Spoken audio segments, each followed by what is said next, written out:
3, 2, 1, and... Hello and welcome to Gypsy Kiss, the book club. I'm Shelley Carney. And I'm Toby Eunice. Stick with us for a couple of seconds, and we will cover Chapter 3 in The Thrill of the Chase, No Place for Biddies.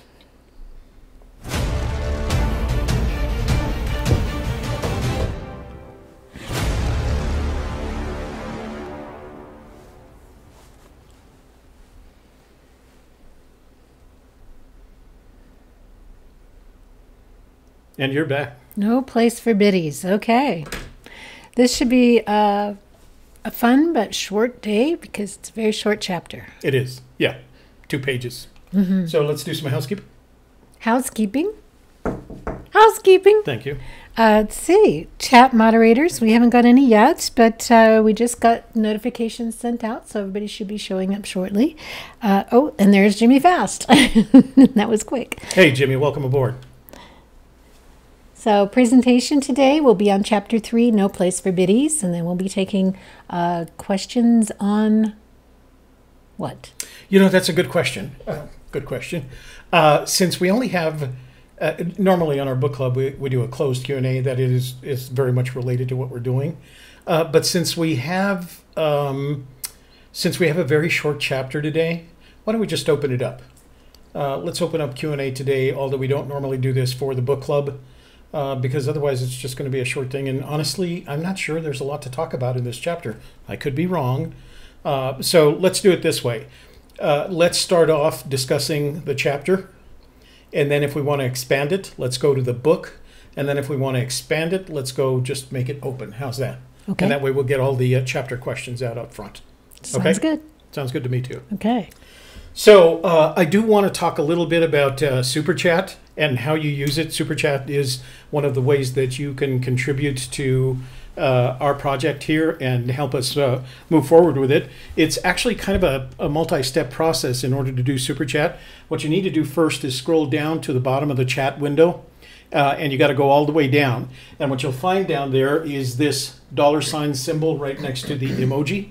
And if you click on that symbol, you're going to get a second update to the window, and it's going to have this blue bar there, and you click on the blue bar that says send a super chat, and what you get is a third window, and you'll see several things. So the first thing that you'll see is this push bar. Number 1, the push bar, and the push bar goes from this end all the way over to that end. At this end, your donation is $1, and at this end, at the far end, it's $500. So do what you think is right.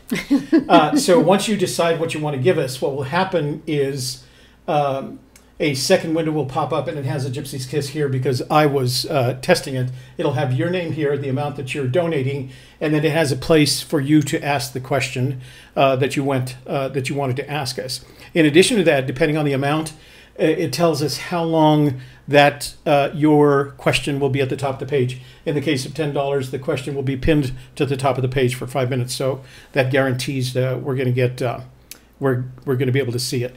The other thing is that this changes color based on the donation. I think at the beginning it's like green, and it goes all the way up to a kind of fire engine red, for lack of a better way to describe it, at $500.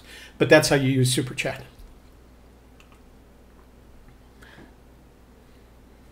And we are back with our old microphones, so we'll give that a shot. Yeah, I wasn't really happy with the performance of the lavalier mics. They seem to be good for you because I could keep you balanced, but it was really difficult for me with the combination of not only pushing me over the edge and into clipping my voice and creating kind of an ugly and distracting sound on the finished video. But the other thing too is it was adding kind of a bass undertone that I don't have in my voice, and it was, to me, listening to it, it was just very distracting. It wasn't even a good bass. It wasn't like a hey, that's Toby talking. It was just a kind of distracting bass hum every time I spoke. So I didn't like them. So I thought we'd go back to the old mics. These are good mics. They're reliable. I like them. But once again, if you hear us clipping or booming or uneven in our sound, let us know. So, can we make a couple of announcements before we go to talking about the book? Yes, as long as you pour me a glass of Oh, wine. I'm sorry. So, let's talk about the wine. So, the wine we're having today is La Katrina Wines. It's the red blend. It has the Archbishop on the front of it. He's the one performing the service, the wedding service, as the theme for this. As you can see, my daughter has autographed it. So it's a red blend, and I've had this one before. It's a very good little wine. I'm very happy with it. So we're going to try that out. It has the punt bottom. It does. So it's second generation. It has the punt bottom, but it has no writing on the... that smells good. It doesn't have any writing on the foil. All right. And that will be available for sale after the show. If you want the autographed bottle. If you want to make that donation. Take a taste of that and let me know what you think. All right.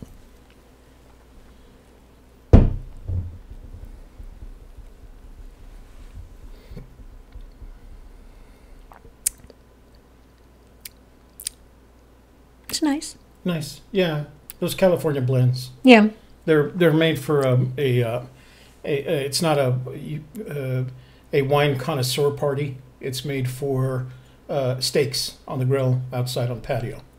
So Toby likes to have a scenario to go with every wine he drinks. I do. So. That's how I remember how they. It's important to have a scenario so that you can remember why you like this particular wine. So here's the steaks on the patio. Here's the steaks on the patio. Well, not yet, but come springtime, huh? All right. So it's all your announcements, you said. Oh, I had one more announcement. So I received an email message from a gentleman whose name is Jeffrey Carter. Hi, Jeffrey, if you're watching this. And Jeffrey is a high school economics and history teacher. He didn't say where he was from or what school he teaches at, but I want to read the email to you because I thought it was just kind of fun. I have just discovered all your wonderful and entertaining informational videos, which is why I wanted to read the email, of course. Of course. I have taken to hiding a treasure and wrote a clue for my students to discover. And that's when he mentions he's a high school history and economics teacher. It has stirred some interest for the kids to work together and get outside enjoying and observing, which is, of course, what Fenn intends for us as well. My question is if your first treasure... Oh, he asked about our first treasure, the one that we hid in the base of the tree has been found. And, of course, I wrote him back to say that it was, and that I was excited about what he was doing. And then he sent me the poem that he had prepared for his students so that they could find the treasure that he was looking for. And I'm going to read the first stanza. I'm not going to read it all because I don't have his permission to do this. So, Jeffrey, if you one day would like me to read all of this poem on our show, let me know and I'll do so. But I feel comfortable reading the first stanza, and it's just very well written, and you can tell it has that historical component to it. Between great Sparta and mighty Blue lie the spoils of several brave few. 1/4 turned towards the rise, about 3 leagues as black flies. And I just thought that was so cool. So, Jeffrey, please tell, we're pleased and amazed at the work that you're doing with the students. Please tell your students that we think they have a really good teacher for history and that this is an amazing idea, and to enjoy it while they can. And I don't know where you're located, but if any of your students should find themselves in New Mexico, tell them to contact us, and we'll visit with them, have a cup of coffee with them. And if you have a picture of your class or pictures of you guys going out and looking for the clues for the treasure that these clues will lead your students to, send them to me, and we'll make sure that we post them up here and share them with our viewers. Yeah, very cool. Okay, that's all I got. Go ahead. That's not easy to do, to write a poem like that. Well, first off, I'm going to say thank you to B Cross for taking advantage of Super Chat. Now that Toby's told everybody how to do it, you can join B Cross, Bill Cross from Texas, because he actually does support us very frequently with Super Chat. So we really appreciate that, and take the opportunity to join him in that Super Chat. Bill, thank you very much. That's very kind of you. We really appreciate it. All right. Notifications have gone out, so everybody should be here and ready to go. And today we're going to be talking about what we call Chapter 3, what Fenn calls No Place for Biddies, from The Thrill of the Chase. I covered up my notes here. We are going to start with, and this is in page 20 and 21. It's only 2 pages, short pages. We're going to start with page 20, paragraph 1. And some of these things that we're going to read are either just part of the paragraph, or we might be pulling things out with little ellipses in the middle. So just if you want to follow along in your book, we may be skipping. So Some of them, yeah. Yeah. Ready? Mm-hmm. That's when kids start to be noticed as real people instead of just babies. For instance, I remember when I was about 8 and overheard 2 ladies talking. They were neighbors who lived down the block, and both thought they were better than me because they lived in a brick house. I certainly remembered, and I've loathed those old biddies ever since. How intimate they were with their husbands is probably a matter of academic dispute anyway, because the tall one was the best excuse I can think of for zero population growth. Wow. Right. So I thought I'd leave this one up to you, but I'll give you my thoughts on the entire chapter at the end. But why don't you go ahead and take it from here? Well, I'm just going to start out by saying if there's any feminists out there who are reading this, that they're not going to be very happy. Fenn reveals his insecurities about his standard of living by saying that they lived in a brick house. So of course, they felt superior to him. How he would know that, I don't know. But he does reveal his own insecurities about his standard of living, as well as his anger at those who seem better off financially. I doubt he truly remembers a random comment he overheard 70 years ago. This paragraph is an attempt at vulnerability, but falls flat due to a lack of details and truth. The main thing we learn about Fenn here is that he can dish it out, but he can't take it. Oh, very nice. So let's go ahead and read, because it's such a short chapter. Let's go ahead and read the analysis first, and then I'd like then let's cover it from the perspective of how it fits into everything else, including the book and the poem, and we'll finish up with that today. Okay. So the second entry that Shelley refers us to is on page 21, paragraph 1. That's the second page in it. Mm-hmm. And it reads, "But just to be safe, my mother always told me to wear clean underwear in case there was an accident.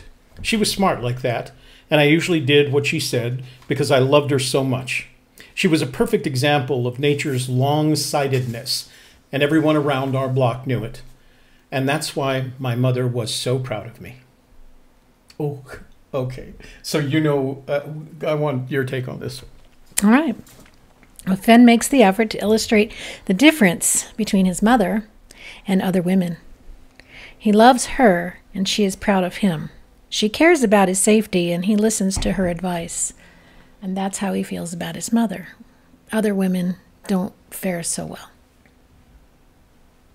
I thought that particular paragraph, which is at the top of the second page, was such a visible contrast before the first page. It was really amazing to me.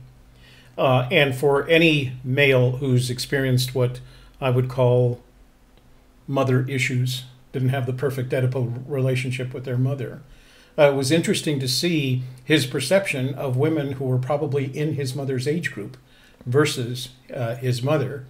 And the top of that second page, to me, as he refers to his mother and makes the transition from being angry at women his mother's age and trying to express his love for his mother and she for him, not only was a big contrast, but it sounded like I have to make up for this somehow. And it was, this massive transition away from it. Let's go to the last reference point in this chapter, page 2, paragraph 2. "And as far as running away from home was concerned, no kids ever did that back then, because they just didn't. Those things came later when girls started making trouble. Anyway, those 2 old biddies are probably long since dead, and what do I care? That'll teach those 2. Right? Testy. Fenn demonstrates a love-hate relationship with women. They give him freedom and they take it away. They are loving, but they cause trouble. They embarrass him, and that makes him angry. The title of this chapter says there is no place for biddies in his life.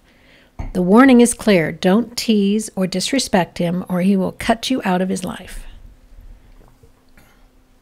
Interesting. I think that may be true of anyone who would tease. It's not just women. I think women could possibly get to that point with him. But to me, that is a man who could be very threatened very intimidated by a strong personality. Even more so if that strong personality happens to be a woman. Mm-hmm. So I'm sure it has happened to him. And as I read this chapter, the first time I read it, so we had planned on doing all this in the context of the comment that Fenn made that there are clues in the poem and there are hints in the book. And I'm going to paraphrase a couple of things he said about the hints. There are hints in the book that can be found in Aberrations on the Edge. Go back and read it and take a look at the things that stick in your mind. And for the most part, I've gone back to the other as I've read the other chapters, read them more than once. Mm-hmm. There are very definitely aberrations around the edge. The horseshoe thing, the olive jar, the Captain Kidd, right? That just stick out like a sore thumb. I didn't feel as much in this chapter when I read it the first time that I could actually point out any aberrations around the edge, any hints. And then it struck me that perhaps that this entire chapter was so out of place in the context of the remainder of the book, one would have to ask why it's there. It is not a chapter that helps you along, certainly not in terms, well, I'm not going to say this yet. It is not, so every book, whether it is a memoir or not, has to be told like a story. And what people who evaluate books and people who write books and are successful at writing books, as Fenn is, will tell you that you don't want to write something that doesn't advance the story. And this was the chapter, as short as it is, this was the chapter that when I read didn't strike me as advancing the story. I don't think that it helped move Fenn's story for me forward. As a matter of fact, when I read it, not the first time, but the second time, it left kind of a bad taste in my mouth. Now, I'll have to tell you, I didn't have a perfect relationship with my mother. It was strained at best and confrontational at worst. Not that we did any damage to each other, but it was a strained relationship. On the other hand, I spent the rest of my life, honestly, psychologically speaking, looking for the relationship, trying to establish a relationship with a woman that would make up for the lack of relationship that I had with my mother. And women could tell that. They could tell how I feel about those things. And this chapter is so dichotomous in the sense, in the way that he talks about other women versus the way he talks about his mother. It doesn't paint him in a very good light. And I'm not sure why you wouldn't want to include a chapter in a book that you refer to as your first memoir that would paint you in a very good light. It's very different. If you go back to, say, Catcher in the Rye, there are places in Catcher in the Rye where Holden Caulfield is talking about how bad things are, whether it's about him or where he's at or his relationship with other people, etc., etc. But it's never intended to paint Holden in a bad light. It always advances the story. This particular chapter doesn't do either. And so it caused me to wonder, why is it there? And so that led me to, is this the aberration? Well, let me finish up with my thoughts on the chapter. Okay. How does this chapter, and this was brought up by Joey Perro yesterday when we run the live stream. Did I tell Joey what happened? I forgot. No. Okay, sorry. I'm sorry. Didn't mean to interrupt. Go ahead. So this was brought up by Joey Perro yesterday in the live stream when I asked, was there any specific thing that people would like to point to have me address today? And he did, and so I address this now. How does this chapter, No Place for Biddies, relate to the phrase in the poem, No Place for the Meek? Within these 2 pages, Fenn behaves as a victim, a meek person who does nothing more than stew in his own juices when he is teased by 2 biddies. In this regard, Fenn defines what it is to be meek, which is to lack confidence, courage, and conviction when faced with a difficult situation beyond one's mettle. So when we are told in the poem, "From there it's no place for the meek," we understand that we must have confidence, courage, and conviction to continue in the search. Thank you, Joey, for inspiring that. Man. What? Joey, you know the picture that you sent me with you holding the bottle? It must have been very Snapchatist because it disappeared from my Gmail account. I can't find it. So if you're watching or if you see this, do me a favor and send the picture again so I can download it right away. My mistake was I didn't download it right away, so it literally disappeared. And so I need it again because I want to share it with the other folks. So that's kind of the conclusion I came to. Less analytical, less psychoanalytical. But this chapter is the aberration. And it describes, in a way, the antithesis of meek. Because what to me, a person that is meek is vulnerable to being victimized. Mm-hmm. And a confident, assertive person is not vulnerable to being victimized. That doesn't mean they won't be victimized, but it doesn't make them vulnerable to it. Mm-hmm. And so it could very well be that this chapter is the chapter in which he describes or defines what meek means to him. Mm-hmm. Now, how we work that into the poem or as a hint into the poem, I don't know. But I came to a more a non-psychoanalytical conclusion, and that is this chapter is an aberration. Mm. And therefore, the entire chapter may be a hint versus just any single part of this chapter, as we find in other chapters, which aren't in and of themselves entire aberrations. So, I love your analysis. Why, thank you. That's very good. It's nice having someone around that understands people the way that you do. So I want to remind everybody that one of the purposes of us doing this is so that Shelley can do this kind of analytical work on it. And at the end of all this, I'm going to format all her work into an ebook that we'll probably put up for sale and see if we can generate some revenue for her. It's not going to be a $50 book, but maybe we'll put it in an ebook form and put it up for sale. So all this analysis that she's done will be made available to you. And then as we go along, I add my thoughts to it as well. And I'll do that, and you'll have a kind of a support mechanism for you as you're going through the thrill of the chase. And if this works out, I mean, if these kinds of things are popular for us, we'll probably do other books. I mean, do the other memoirs. So to us, they're not as important, in our opinion. They're not as important as this one. But there's certainly information that can be derived about Fenn's personality from the books. And I think that's what's key to us in the manner in which we're doing this analysis. So, okay. Are we ready to open it up? I don't know. I was going to ask you. Are we? I think so. Okay. I'm done. Let me close up the let me close up shop here. So if you want to stay in touch with us, you can subscribe to our YouTube channel at gypsieskiss.tv. And what we're trying to do is expand our footprint to a variety of platforms, depending on what you use, and we call these our properties or assets. So there's a lot of ways to come in contact with us. Each one of these properties enables you to reach out to us. Reach back to us as we reach out to you. So our YouTube channel, gypsieskiss.tv, some of you are already subscribed there. You can go to our blog at gypsieskiss.com, and you can do the same thing. You can subscribe to our blog and get notifications of new posts. On Instagram, we're at instagram.com/a_gypsies_kiss. This week, we just started using our Twitter account, and we're at twitter.com/gypsies. No kiss, just a gypsies. On Facebook, we're at facebook.com/gypsieskiss. And if you would like to donate to our project, you can go to paypal.me/gypsieskiss and make a donation using the PayPal secure services. So what are we saving up for this time? We're saving up for the new drone. The new drone, yeah.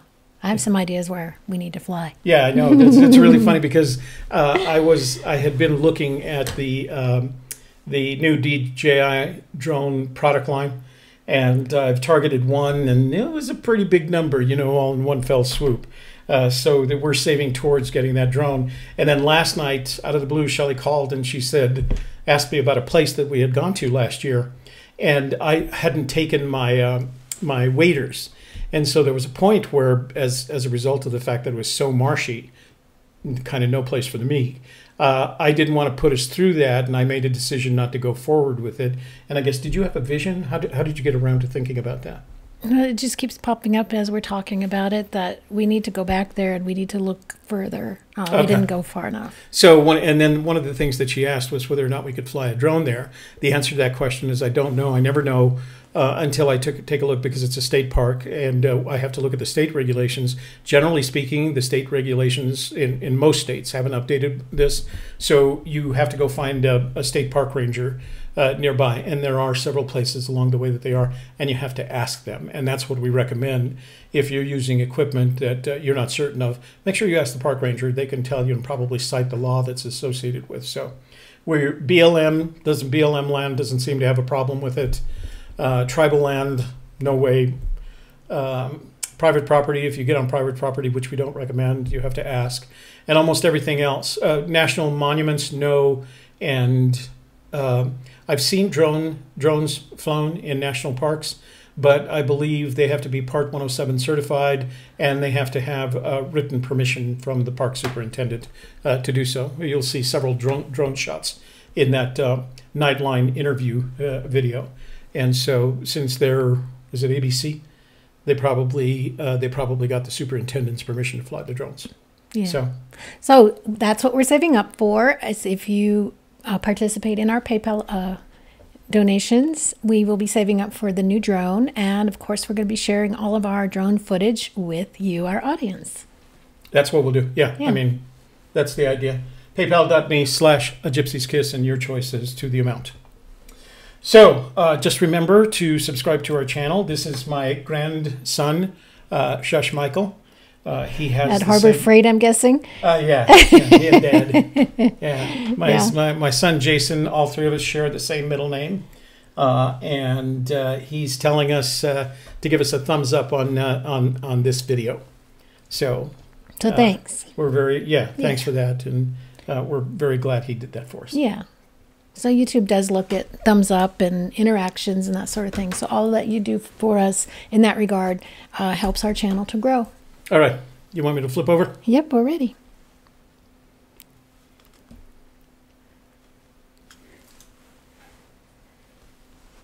Okay, there we are. So let's say hello to Monkeyfication, Paul McGinty, Jimmy Fast, Mark Harrell from Sweden, Journeyman, Susan Heckenleibel.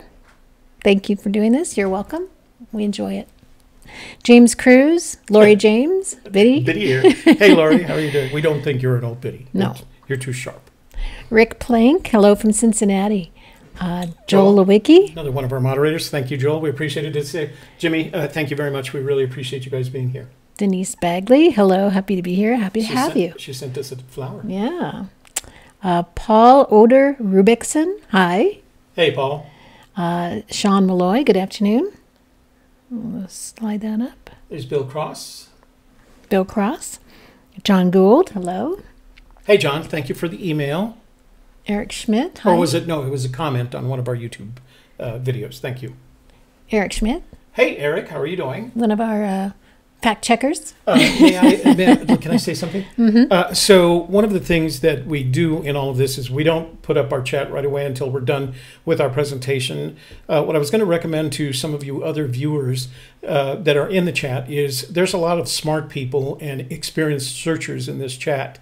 So if you have questions while we're presenting and before we get to the Q&A, ask those questions. There is very likely someone in the room who can either answer your question or inform you of a better way to ask that question. Or where to go look. Or where to go look. Mm-hmm. Let's see. Ben Parisi, that's a new name. Mm-hmm. Lori. That doesn't appear on my iPad. Lori, this is our iPad, And the only way we found it is we've scrolled all the way down. Does it appear on your iPhone? I don't know. I've heard other people say that. Yeah, if you scroll all the way Yeah, down. you've got to scroll all the way down, Lori. To the bottom of the chat. I don't know. Anybody else who's using iPhone, iPad, or iPod, it just struck me. I'm using the desktop version on here. Oh, that's right. So it may be that. If anybody else uses iPhone or iPad to watch our show and they use the YouTube app, see if you can find where the Super Chat icon is. Because as I said, it's on here, but this is the desktop version, and I never have time to look at it. I guess I should probably chase it down one of these days. Okay. David Charles Davio. David Charles, how are you doing? Sean N.M. He did send you an email regarding one of the his ideas on one of the upcoming chapters. Oh, okay. So I'll pass that on to you. Thank you for David. I'll pass that. Thank you, David. I'll pass that on to Shelley. Okay. Sean N.M. Sean, thanks for the call. Sorry we couldn't take it right away because we were just getting ready for our show today. But call me later in the afternoon. We can talk. Michael Elder, is that a new name? No, Michael's been here before, right? AGK, it seems to me that this chapter tells us no place for the meek means to cross a busy road. He would run away from home, but he's not allowed to cross the street. It could very well be. We're still working out kind of where this fits into the pantheon of, quote, hints related to clues in the poem, unquote. So at this point, you know, my response to some of these things is going to be anything is possible, and we're going to have to look at it deeper because up until my conversation with Shelley this morning, I wasn't even sure there was anything in this chapter other than some expressed, I don't want to say anger, that sounds too, some expressed... misogyny? Well, okay, misogyny. He crossed the street with cars whizzing every which way on his way to school. And you know what's really funny? For as adventurous as he was, at age 10, I used to run away from home pretty regularly. I'd take my bike, and I had this leather jacket with leather frill on it. Put on my leather jacket. You were the oldest child. He was the middle child. Oh, that's true. That's true. I'd run away, and I'd stay out for a couple of nights. And what was really funny is I'd get back, and my mother would say, like, where have you been? Like, they didn't call police or do anything like that back then. Just chug it, Shelley. Your wine, I guess. Thank you, Bill, for that. Mm-hmm. Hey, Michael, how are you doing? Let's see. AGK, Forrest says to look for things that stand out. One such thing for me. Did you do these? What? Oh, yeah, you're on it. Never mind. Yeah, Joel. AGK Forrest says to look for things that stand out. One such thing for me is no place, brackets for the meek, close brackets, and no place for brackets for biddies are similar sounding phrases. Agreed. And then he continues, if Forrest is using this chapter as a hint, that means we may have to be brave, not the meek, and cross something. What sort of thing that you think you would have to cross? So here's where it gets sticky wicket. When you're out there in the wood, there are a variety of things to cross. A trail, a water course of some kind, a road of another kind.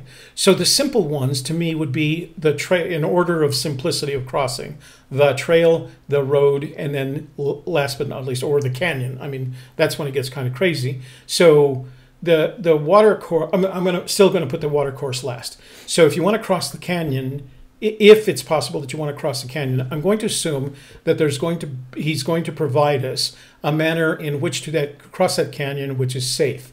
That's why we're always looking for bridges. We found bridges on the Rio. We found bridges in Lander. We found bridges in Colorado, et cetera, et cetera. So the most likely answer to that question, if it is indeed a water course, is that there's a bridge associated with it that must be crossed. What I don't believe he wants us doing is putting on our hip waders and wrapping our babies up in saran wrap and taking them across a river of any depth whatsoever. If it's across a stream, then I'm going to assume that it's a readily crossable stream, and that if you were to fall off one of the stones that you're using to cross the stream, you're not putting your life at risk.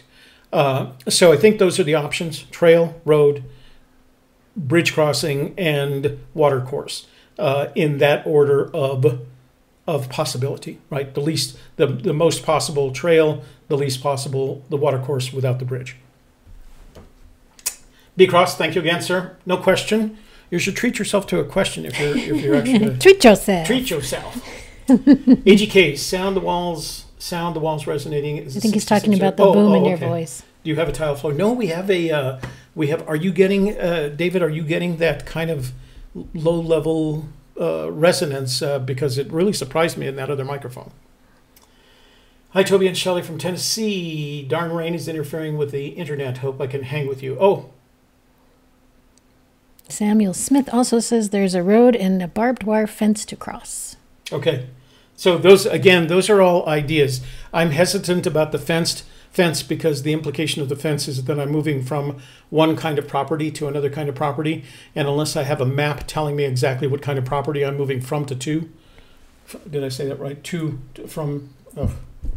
What kind of property I'm moving from to what kind of property I'm moving to, I'm not going to cross a fence.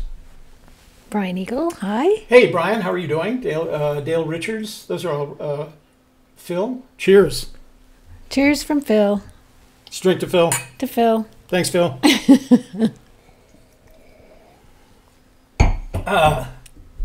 Hey, can you all shout me out?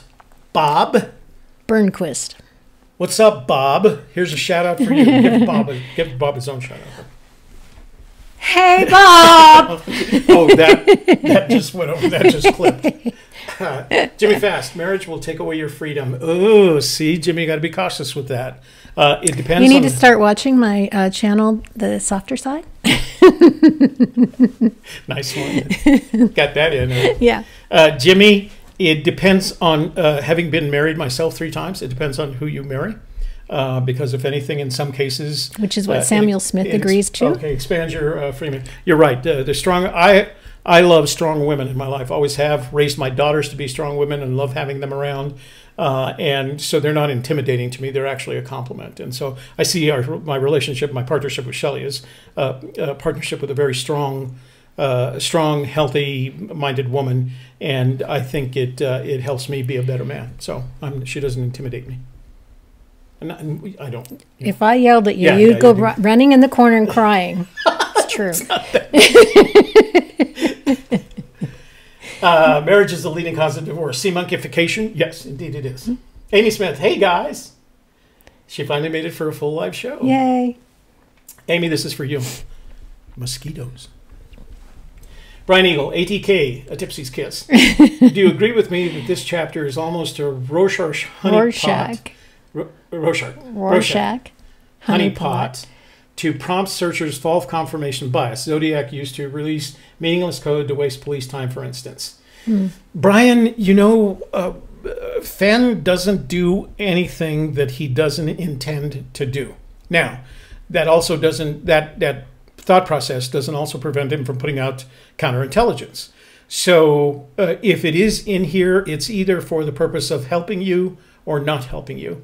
And so it is possible to look at it in one of those two ways. I think I think the analysis that Shelley performed on him is substantiated in other chapters and other things he said. I think it's an accurate psychoanalysis.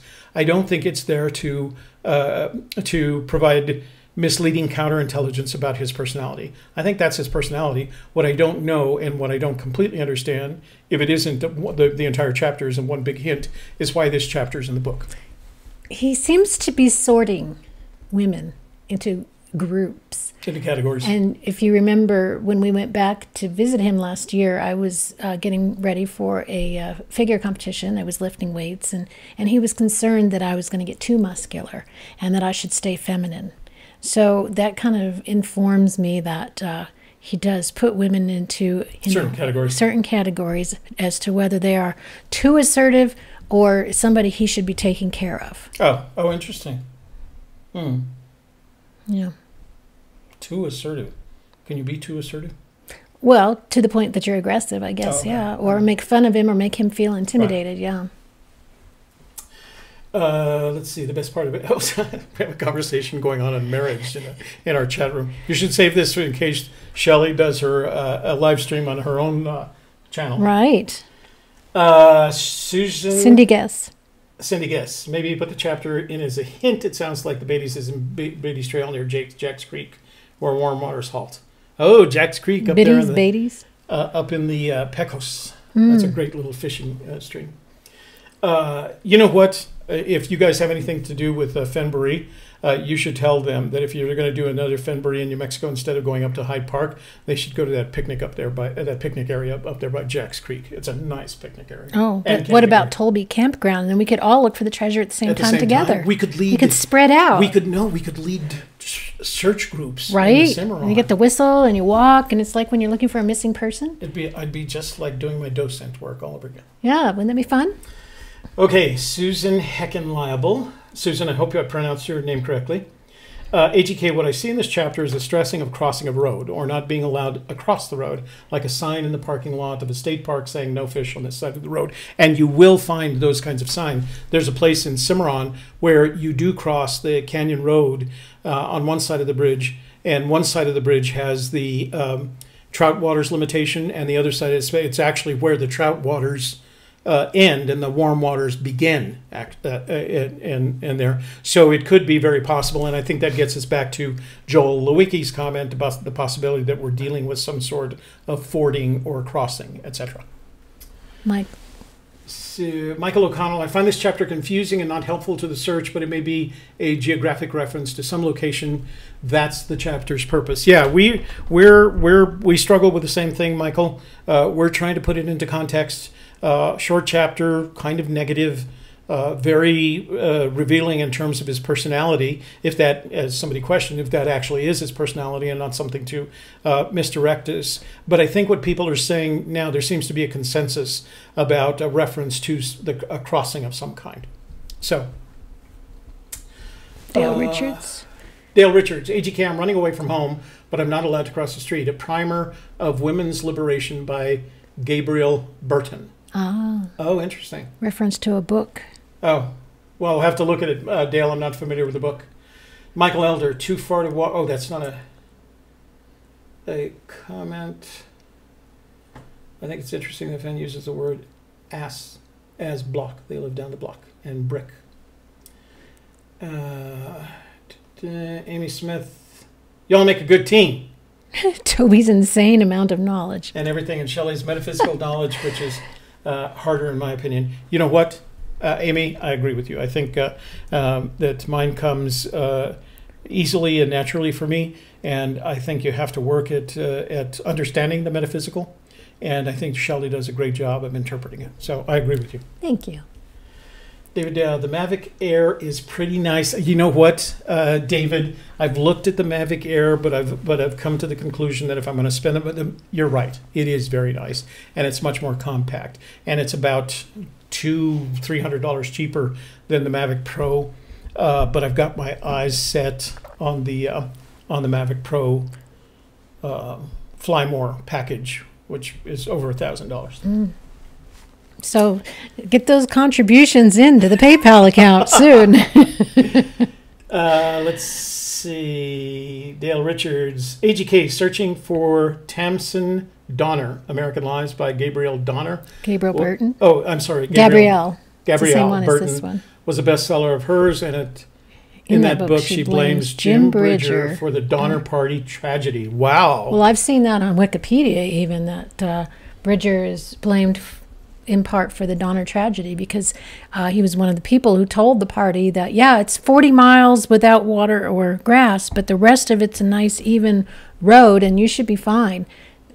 And it was 80 miles without water or grass, and the road was not nice and level. You know, and they got stuck in the Sierra Nevadas. There's an interesting relationship between Bridger's Joe Meek, who was a trapper and whose exploits are documented not only in the Osborne Russell book, but in a lot of other things.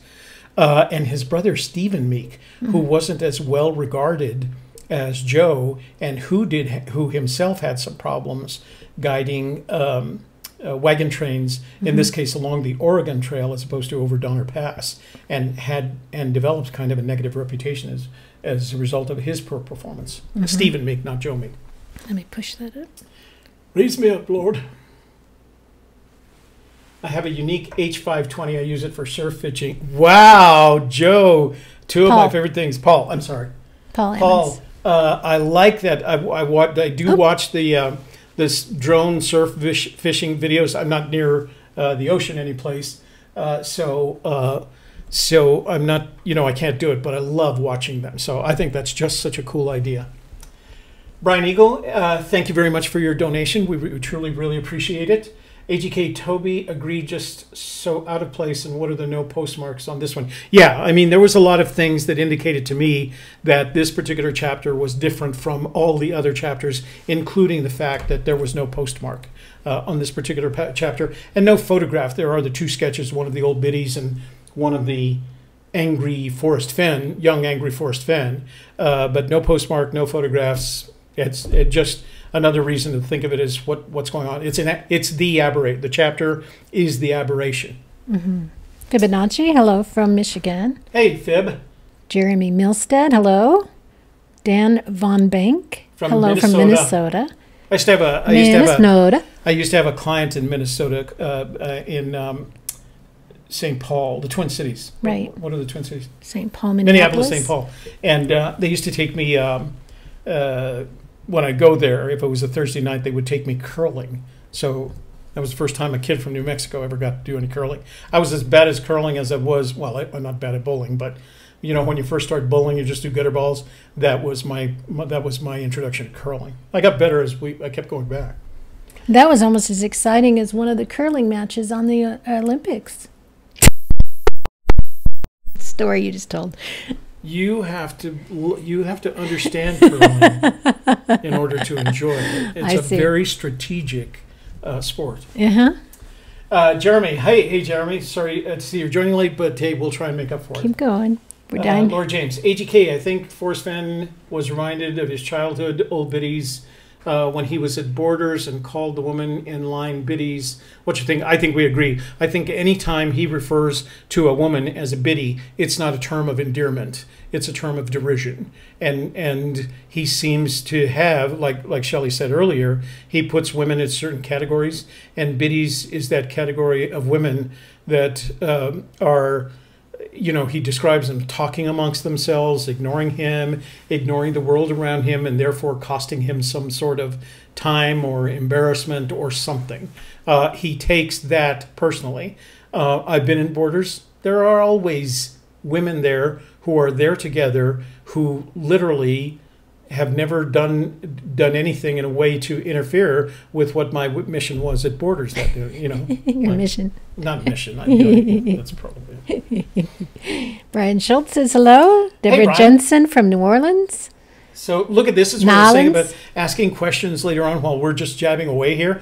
These are all really knowledgeable people when it comes to the search. You should feel free to ask your questions. Mm-hmm. And like I said, they'll either help you answering them or they'll explain to you why you should probably ask that question in a different way.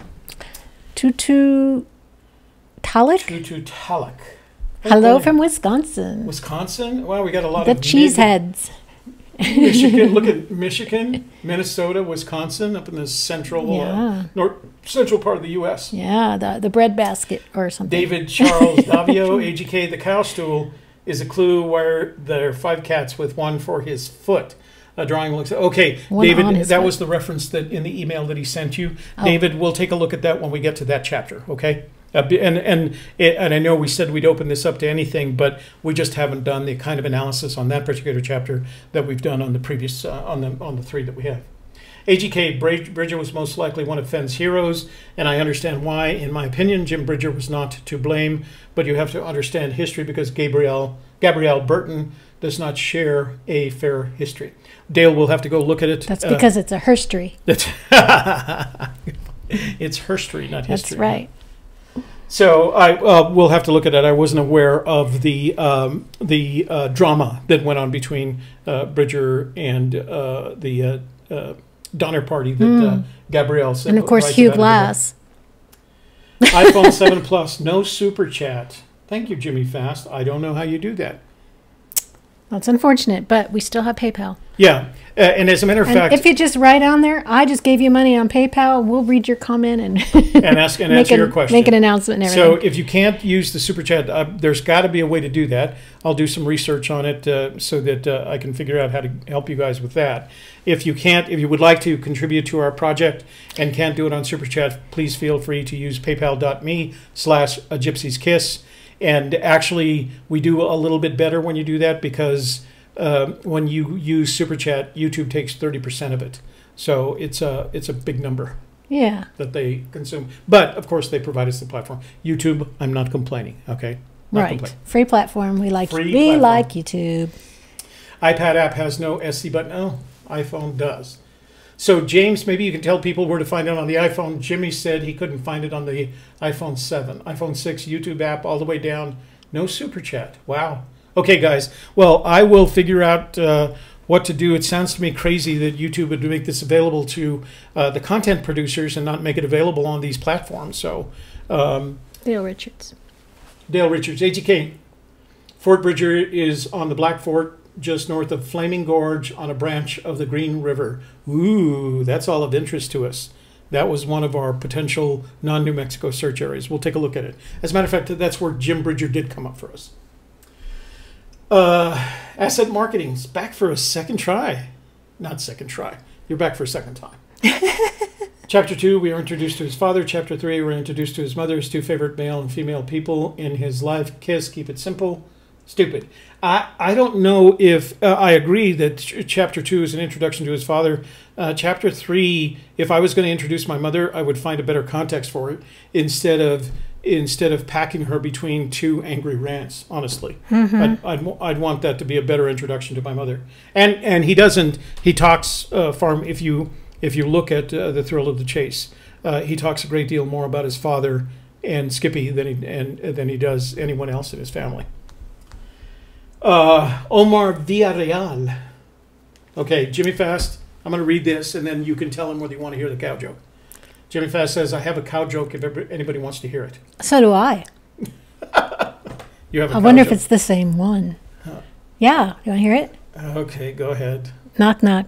Who's there? Interrupting cow. Interrupting. Moo. Nice. It was funny. Omar Villarreal. AGK, speaking of email, what's the best way to contact you privately? I have a quick question. Casey Neistat. Woohoo. Casey Neistat's up. Omar, you can send, as we showed in our earlier slide, you can send an email to gypsieskiss@gmail.com. Paul Fraser, population group, book called Culture Class. Scroll down.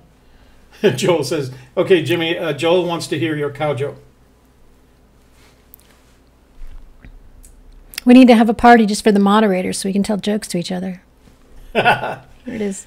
AGK group. I'm trying to remember a phrase F used. It was something like the sum of two numbers, sum of none, or something like that. Would appreciate help. It's something like sum of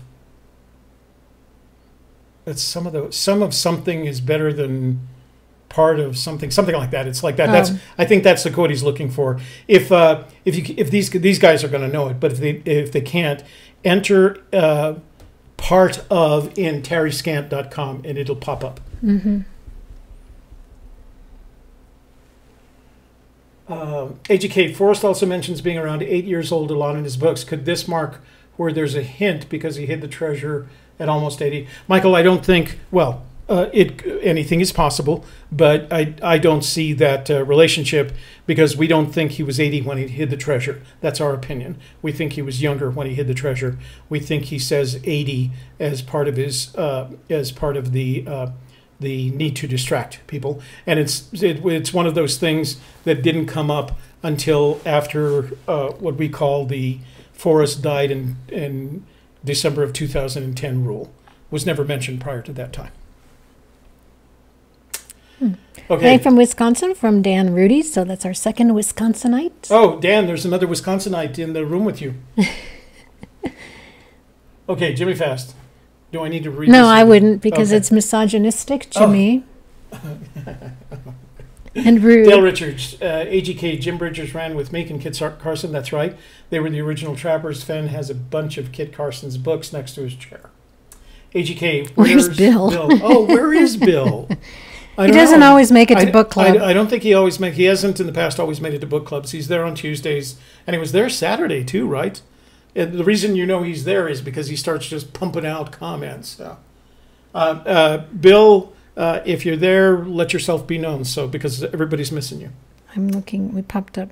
Oh. Oh, there we are. Okay. Cal Lazars is here. Hey, Jimmy, Cal Lazars. I watched Shelley's channel and thought she was talking to me. Oh, Jimmy, she is. She's talking to every man who wants to learn how to Toby feels the same way. improve their relationship with the women they care about. So, Dan, your message was retracted. AGK, this chapter is an analogy of antonyms, 1930s smart-ass humor style with vid. He said, Dale, I got his number, and he does. Okay. Dale, Fenn, no, let's see. Calazars, AGK, has Fenn ever clarified his 66,000 links north of Santa Fe to start at the northern boundary of Santa Fe, at the northern boundary? Mike, I don't know if he's actually clarified that. I think after he wrote it, there was an entry in oh God, I'll never remember his name. Richard something's blog. There's a reference to that, an explanation. He's the one that actually explained the 66,000 links.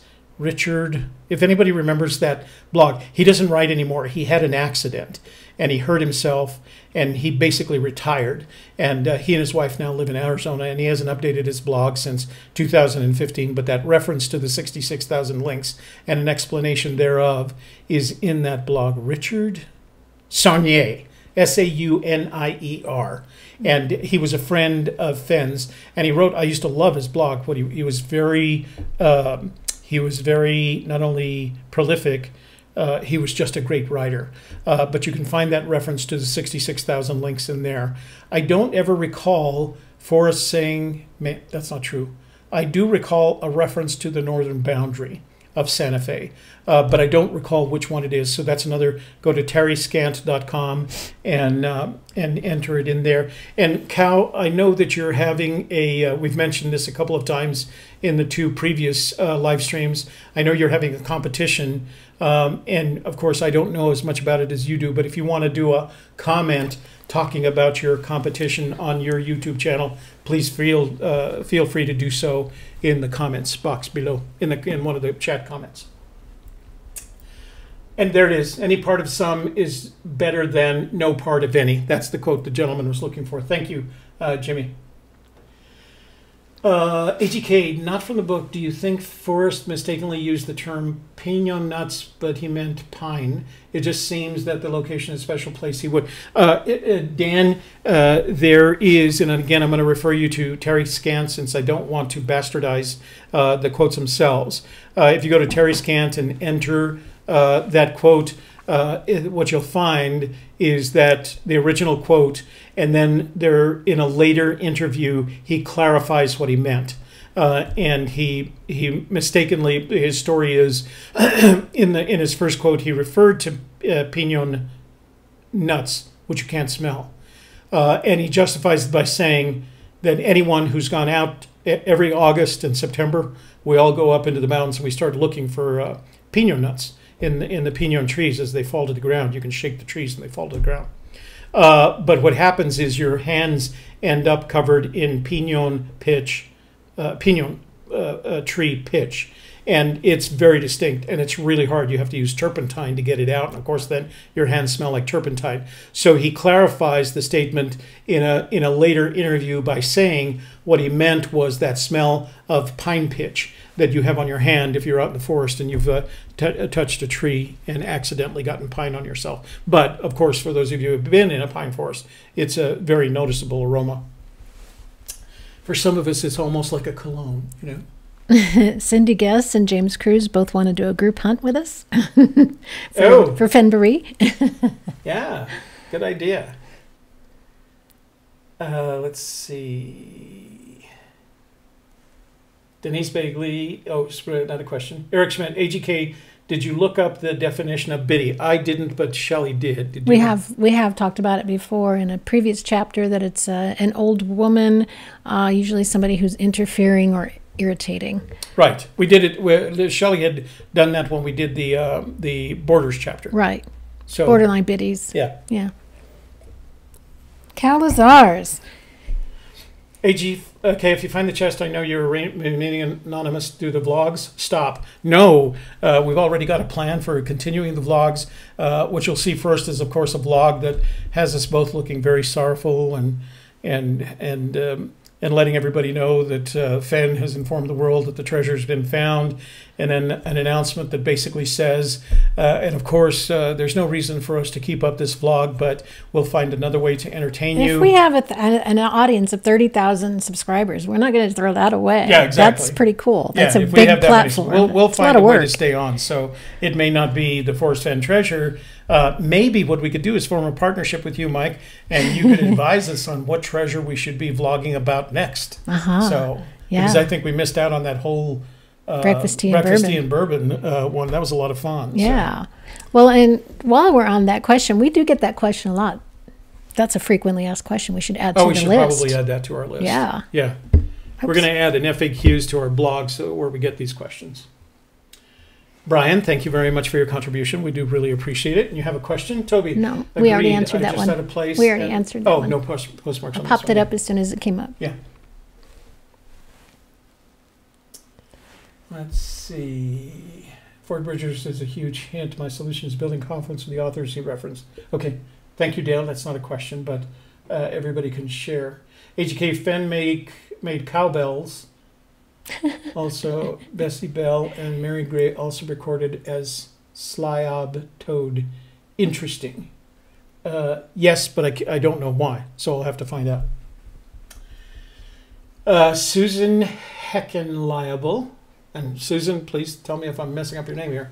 AGK, Toby, what you just said about where Warm Waters Halt has no fishing sign. And the no fishing sign. And the no fishing sign on the border has my heart racing. I say go where the sign says not to go. Well, here's the interesting thing about the point that I made. What you're going to find are places in New Mexico where warm waters halt because trout waters begin. And those trout, and I'm going to use the Cimarron as an example. The first trout waters begin, the warm waters halt at the Tolby campground and move downstream from there for about 1.5 miles to a bridge where the trout waters end and the warm waters begin again. There's a sign on one side of that bridge, the sign where the trout water is, that says how you can fish those trout waters. You have to use an artificial lure, and your hook has to be barbless, and you have to return all the fish. It's a catch and release. You have to return all the fish that you find there, except you can keep 1 over 16 inches if you get it. Nobody that I know that fishes up there keeps any of them. They're usually brown trout. And right below, as you cross that bridge, then you go into the area that has the parking area for the Horseshoe Mine parking area, where a lot of fishermen park to go fishing. And so that's a very intriguing area for a lot of people that search in Cimarron. So, boo! Wow! Boo! Boo! Or maybe like boom! Thank you, Heather. That's Boom. Very kind of you. See, the color changes as the donation gets larger. Hi, Toby and Shelley. I hope to see you guys this summer. I'm going on a recon through New Mexico all the way up to Canada. Wow. Love y'all's show. Well, Heather, if you find, I know we don't actually live in the search area. We're not north of Santa Fe. We're south. But if you find yourself in Santa Fe and want to make a trip down to Albuquerque to visit us, please let us know. We'd be happy to do that. Have a cup of coffee, or I'll treat you to lunch. How's that? So, and thank you very much for that donation. That's very kind of you. Yes, thank you. We really appreciate it. Yeah, back to this. Okay. We just did that. Skipped Lori. Where? Did Lori have a question? Lori, did you have a question? Scroll down. Did it have an AGK in it? Keep going. Keep going. Keep going.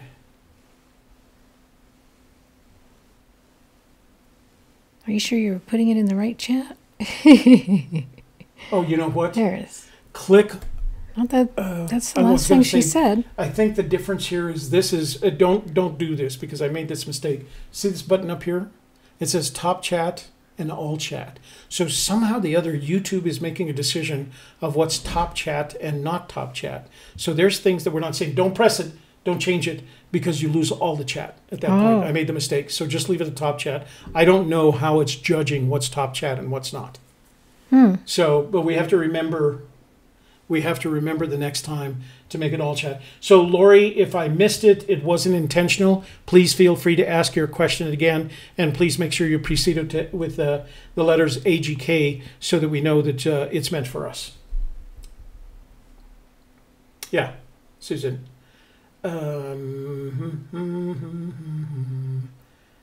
If anybody else saw Lori's question, I'm still worried about this whole top chat thing. So it could be that there's something about what YouTube is doing here that's preventing us from seeing that. It's not, I guarantee you it's not intentional. If it's preceded by AGK, I'll at least look at it. Sometimes, in some cases, it's not a question, it's simply a statement. And the only thing I can do with a statement is, say yes or no. And Dale, here's a good example. AGK Kit Carson led Fremont to Fort Bridger.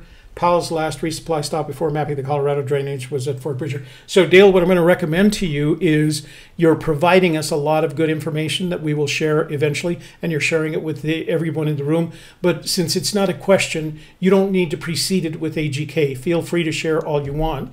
But if it's not a question, you don't need to use the AGK. And again, thank you for all that amazing information.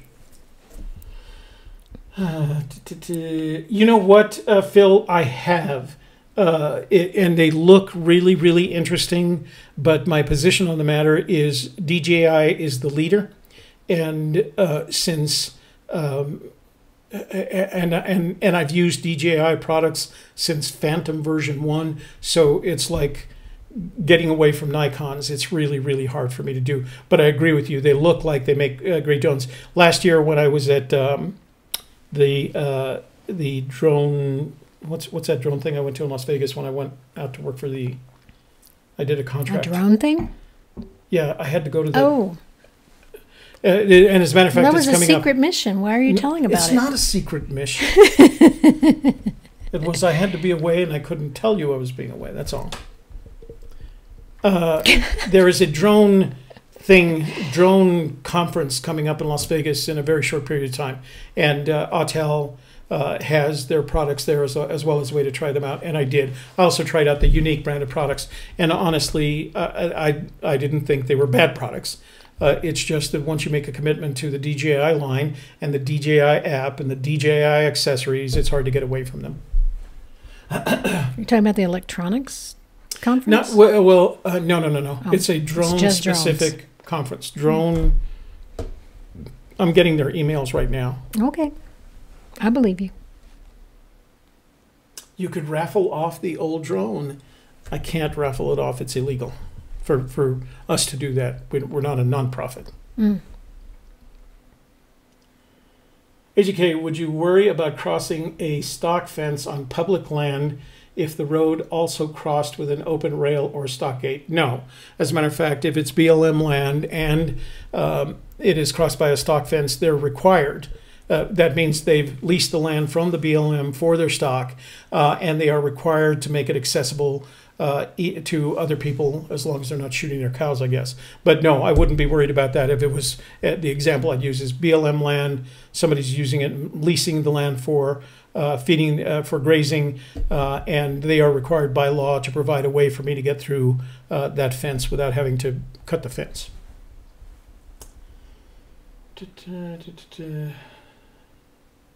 So same thing, Dale, you don't need to put the AGK in there if it's just a statement.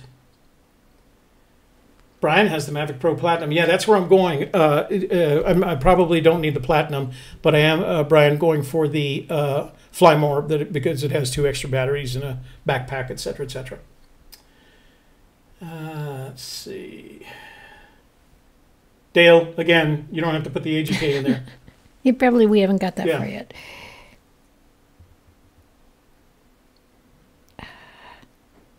Where'd it go? Yeah.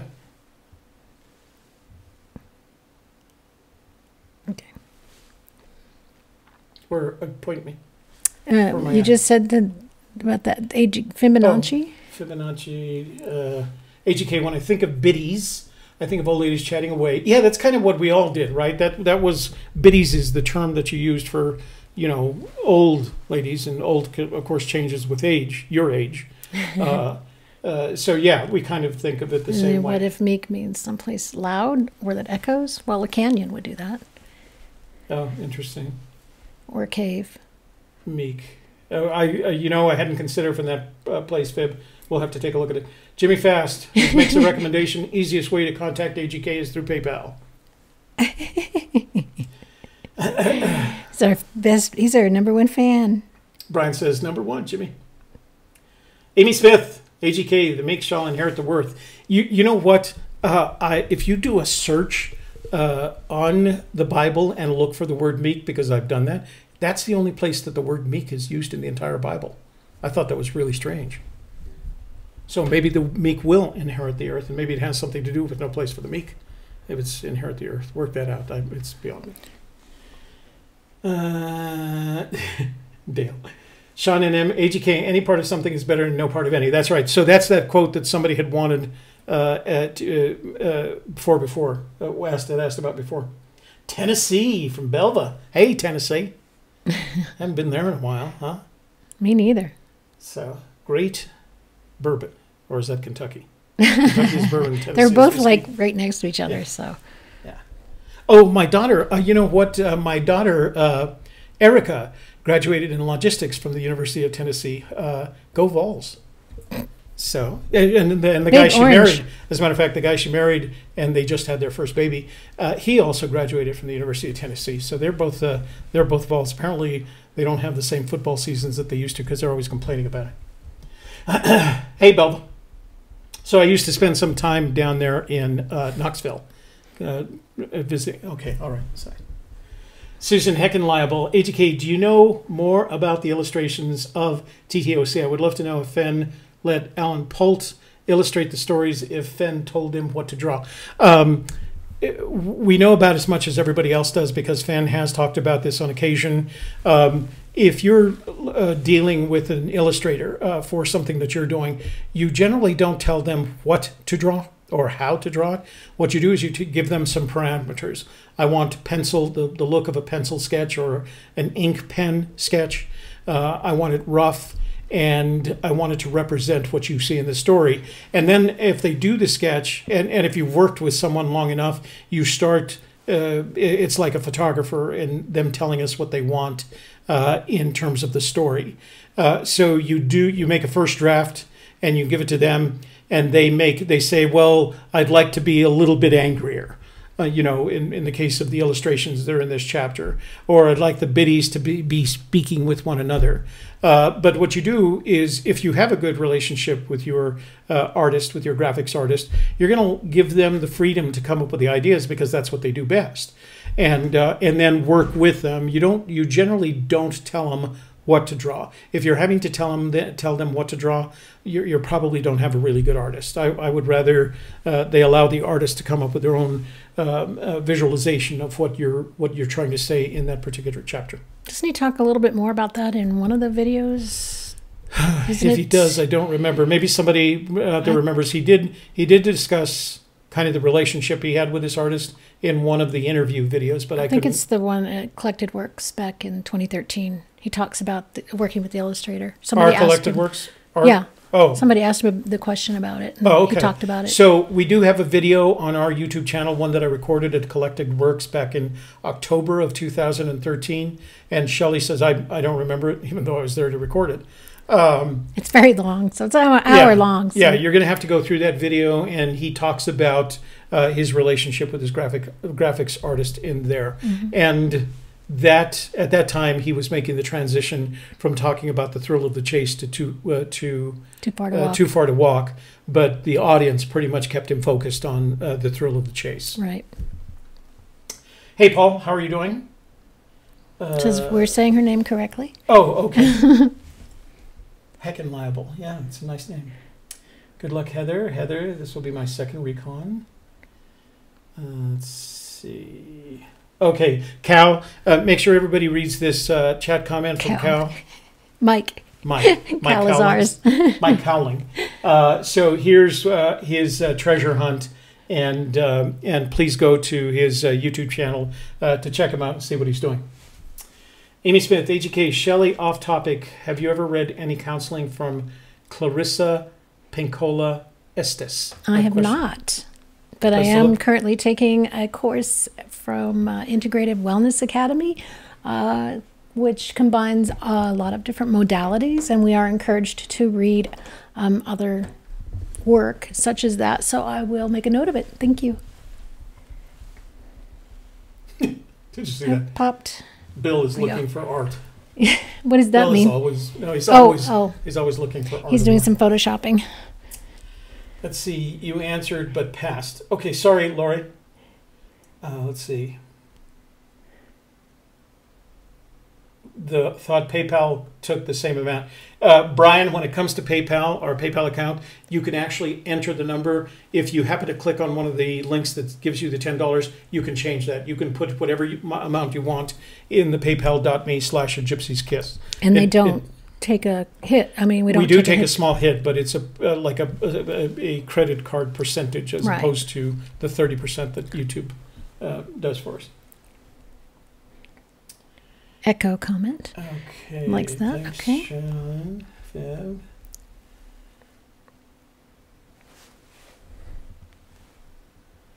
So this is Dan saying, oh, Lori.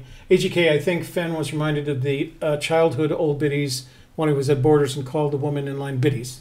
What's your thing? Yes, we agree with all of that. We think biddies is a term that is part of Fenn's life vocabulary. In the same way that I use mission, he uses biddies to describe something that he's comfortable with describing in that way. I don't know what CES means, do you? CES are the letters on the box. Oh. Cogito ergo, it's assumed. They represent cogito ergo sum. I am, I think, therefore I am. Okay. That's my guess. I don't know. That's the only other time I've seen CES. AGK, thanks for an invitation. I'll gladly take you up on the offer. Looks like I'll be leaving here July 1st. I'll be in touch. Keep up the good work. We look forward to it, Heather. And anybody who finds himself in New Mexico searching and would like to get together for a cup of coffee, let us know. The trip to Santa Fe for us is about 45, 50 minutes. So we can meet at the Collected Works and see if we bump into Forrest. Scare the heck out of him. Fenn is not religious. He claims to be spiritual, but not religious. The platinum has quieter blades. Let's see. Oh, okay. Yeah, that's what I've heard about the both the over the Phantom. You know, I was going to get the Phantom 4 because it had the 1-inch sensor in the camera, but I realized no, I would rather have the compactness of the Mavic and the Mavic Pro. Let's see. Tennessee whiskey, Kentucky bourbon. Go Hogs. Okay, Amy, I don't know what the hogs are, so you're going to have to help. Oh, is that the, I don't know. I only know the Vols, but it's, I grew up in Virginia, so I know all the Virginia schools. There's two big cities, so there's Nashville and there's Memphis, so maybe it's closer to one or the other. Jimmy Fast, did you retract your own message? David Olson, the word biddies also means chicken. Interesting use of the word in the context of Forrest Fenn not being able to cross the street. Who's the chicken? Wow. Or why did the chicken cross the road? And I saw that in Wikipedia as well, because, and they say it means chicken because they think that people would be calling to the chickens while they were feeding them, and they would go biddy biddy biddy biddy biddy. So it's just funny. I had to share. AGK, I have a link to a 22-second clip from a movie I believe some of the chapter was inspired by. I wish everyone could watch it now. It would make for further discussion. Jeremy, don't put it on here because then everybody's going to bounce out of chat to do it. Send me an email and I'll share it with folks on our next blog if it's that important. See, monkification. AGK, looking at the New Mexico fishing waters map. What's the difference between trout water areas and designated trout waters? The map doesn't seem to show the designated trout waters clearly. It doesn't. You're not going to find them on the map. Well, they are kind of highlighted on the map, but they do a terrible job of it. I mean, the map covers the entire state of New Mexico, and it's on pages that wide. So here's the thing to remember. The map that you see, there's three things that you have to look up in the fishing regulations. Number one, you have to look at the map, which has all the waters in New Mexico. Then you have to look at the section entitled warm waters, because that defines warm waters as all the waters in New Mexico are warm waters except those designated as trout waters. And then you have to go 2 pages further down where it describes, not in a map form, but it describes the special trout water areas. So when they use the phrase special trout waters or designated special trout waters, etc., they're referring to exactly the same thing, but they're not. They're very hard to find on the map because the map is so small. What you have to do is go back to, I think it's page 26 and 27, where it describes physically. So let me give you an example. On the Cimarron River, it's listed, Cimarron River Special Trout Waters. The trout waters begin at the east boundary of Tolby Campground, down the Cimarron River for 1 mile to the bridge crossing Route 64. Those are trout waters, but up here at the Tolby Campground is where the warm waters halt. So you can't rely on the map to tell you that. You have to go a couple of pages further down in the fishing regulations, and you have to read the description of each of the special trout waters on those rivers in northern New Mexico. Now, there are special trout waters. There's a special trout waters here in Albuquerque about 5 minutes away from me, and it's a lake, a man-made pond called Tingley Beach that they stock with trout, and it's a catch and release. It's for the kids. But they designate that as a special trout water. So forever the person who says you can find special trout waters south of Santa Fe, yes, you can, but we're not looking. I'm not going to go to Tingley Beach looking for where warm waters halt here in Albuquerque. And Tingley Beach is not really what it sounds like. So don't come here expecting, ooh, a beach, Yeah. Tingley. It's kind of, It's not. It's kind of not a beach.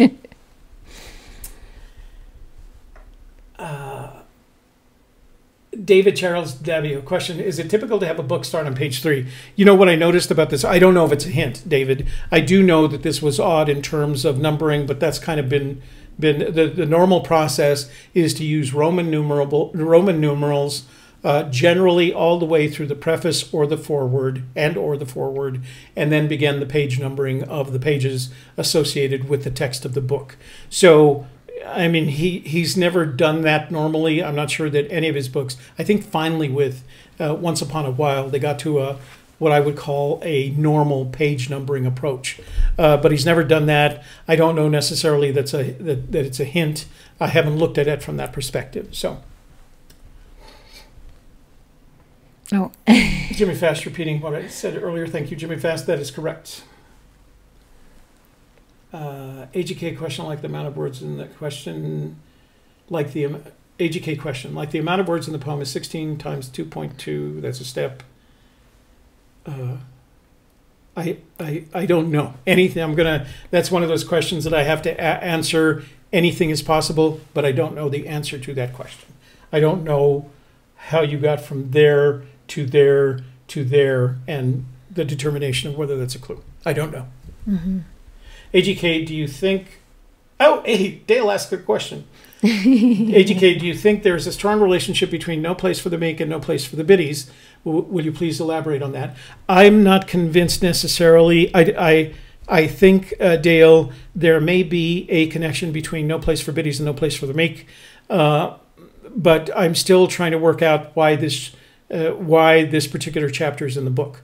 I don't know why the chapter's in the book. I have to figure that out, and then I'll have a better understanding of whether or not it relates to No Place for the Meek. I think some of the comments that folks made earlier about crossings and things like that may have possibilities, but I'm just not sure. I wish I had more to tell you about it. I just haven't made the connection yet.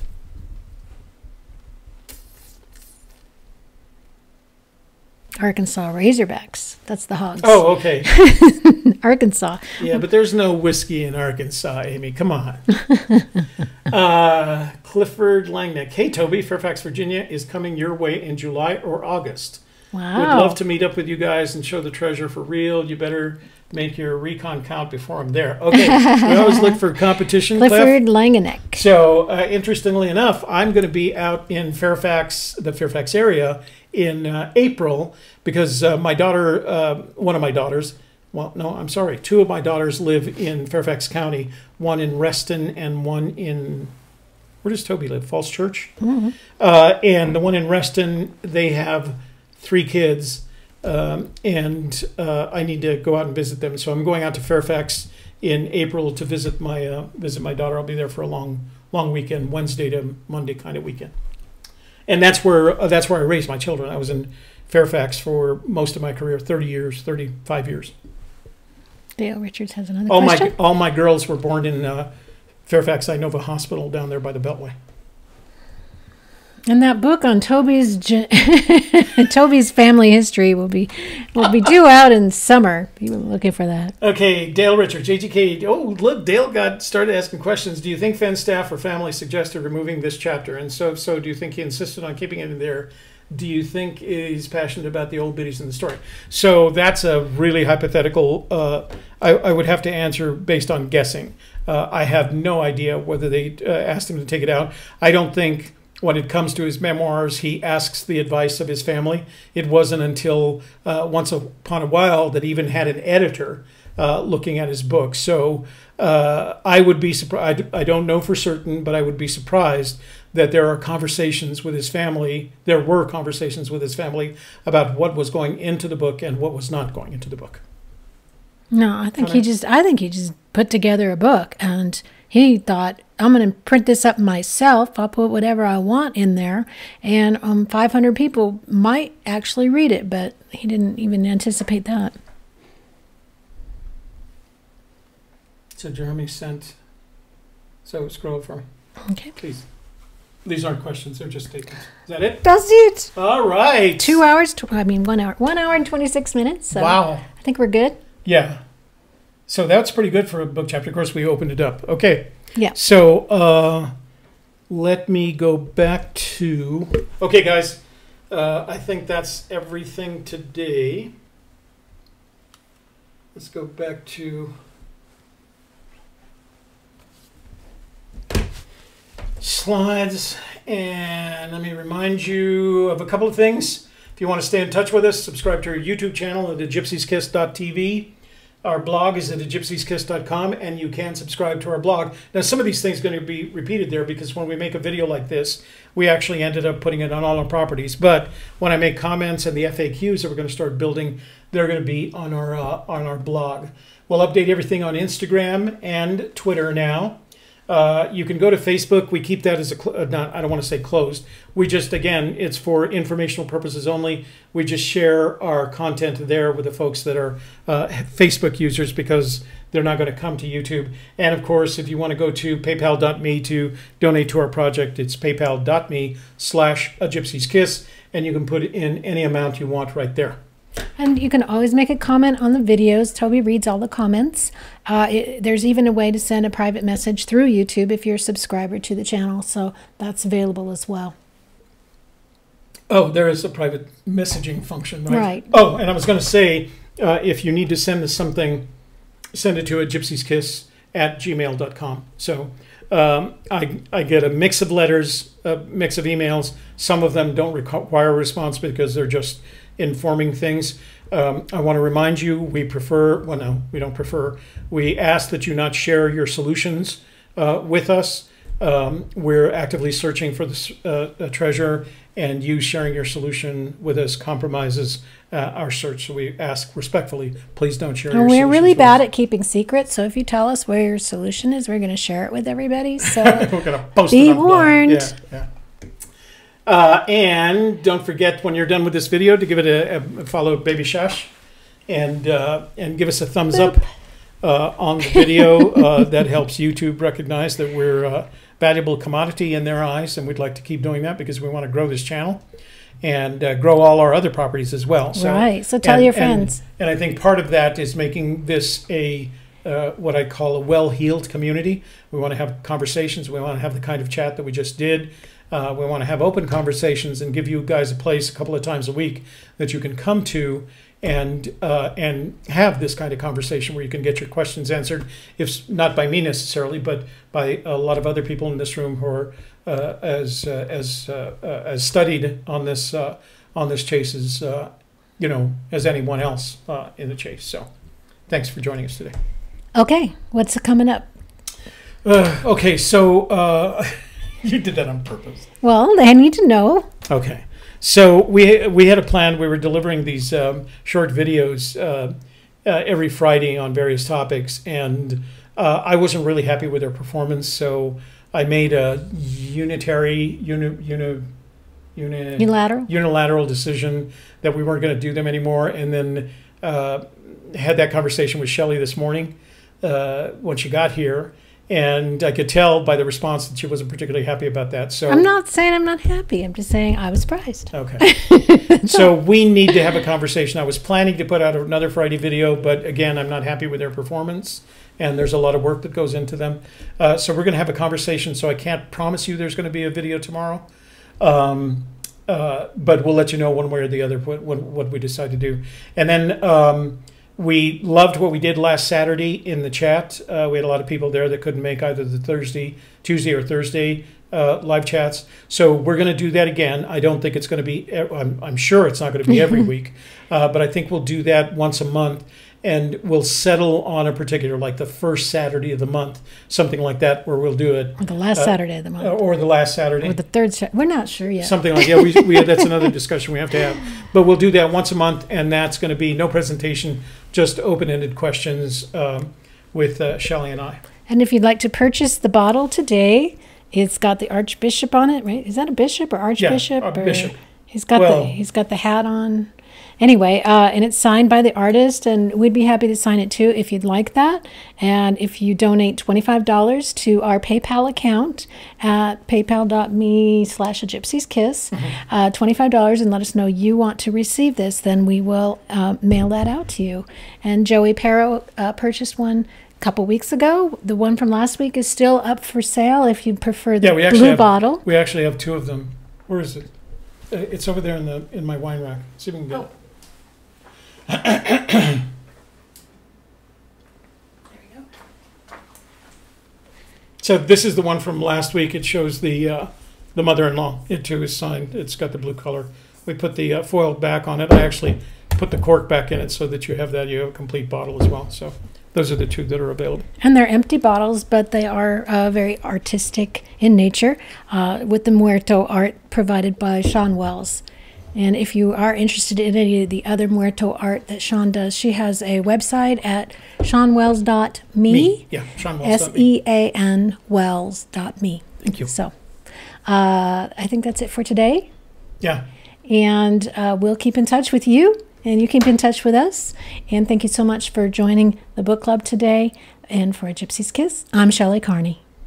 And I'm Toby Eunice. Thanks for watching today. We will see you next Tuesday for our show then. Yes.